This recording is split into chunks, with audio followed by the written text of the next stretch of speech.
75.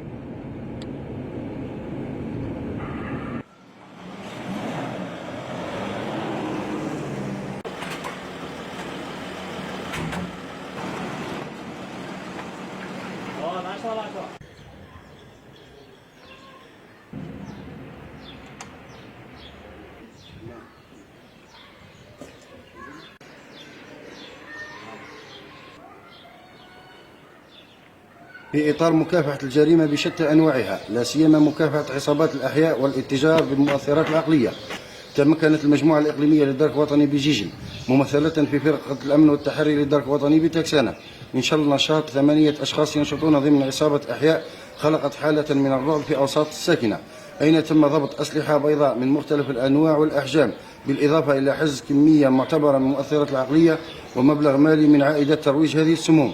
جاءت العملية عقب تلقي مصالحنا عدة بلاغات من طرف المواطنين عبر الرقم الأخضر 1055، أين تم تحديد هوية المشتبه فيهم وتوقيفهم بعد وضع خطة محكمة لذلك.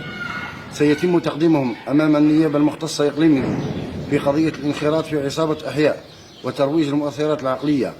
يبقى الدرك الوطني تحت تصرف المواطن عن طريق الرقم الأخضر المجاني 1055 لطلب يد المساعدة أو التبليغ للتدخل، أيضا عبر موقع الشكاوي المسبقة والاستعلام عن بعد www.ppgn.mdn.dz.